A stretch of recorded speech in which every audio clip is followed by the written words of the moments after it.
2026 সালের আধুনিক যুগে দাঁড়িয়ে যেখানে ডিজিটাল বাংলাদেশ থেকে আমরা স্মার্ট বাংলাদেশের দিকে ধাবিত হচ্ছি, সেখানে এমন তীব্র বিদ্যুৎ সংকট সত্যি অভাবনীয়। তীব্র গরমে যখন জনজীবন ওষ্ঠাগত, তখন লোডশেডিং এর অন্ধকার সাধারণ মানুষের স্বাভাবিক জীবনের ছন্দ কেড়ে নিয়েছে। সবচেয়ে কষ্টের ছবি ফুটে উঠেছে এসএসসি পরীক্ষার্থীদের ক্ষেত্রে। মোমবাতি জ্বালিয়ে পড়াশোনা ও পরীক্ষার প্রস্তুতি নেয়ার পাশাপাশি রংপুরের মিঠাপুকুরে বিদ্যুৎ না থাকায় মোমবাতির আলোয় এসএসসি পরীক্ষাও দিতে হয়েছে শিক্ষার্থীদের। তবে এই ঘোর অন্ধকারের মাঝে আশার আলো হয়ে সুখবর দিয়েছেন বাংলাদেশ বিদ্যুৎ উন্নয়ন বোর্ডের চেয়ারম্যান প্রকৌশলী মোহাম্মদ রেজাউল করিম।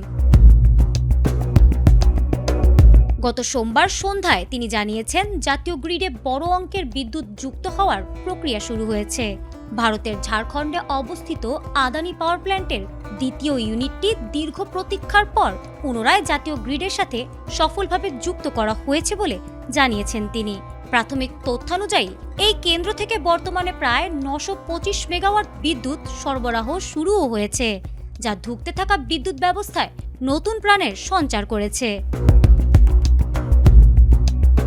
কিন্তু চমক এখানেই শেষ নয়। বিপিডিবি সূত্র আরও বড় সুখবর দিয়েছে। আজ 28 এপ্রিল থেকে দেশের আরও দুটি বড় কেন্দ্র থেকে বিদ্যুৎ আসার কথাও রয়েছে। এসএস পাওয়ার এবং আরএনপিএল থেকে অতিরিক্ত 600 মেগাওয়াট করে মোট 1200 মেগাওয়াট বিদ্যুৎ গ্রিডে যুক্ত হওয়ার সম্ভাবনাও তৈরি হয়েছে।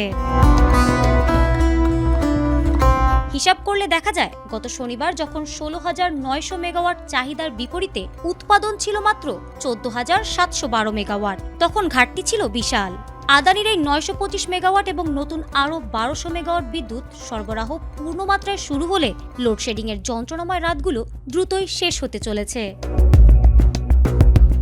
ফারহানা হক, এটিএন বাংলা।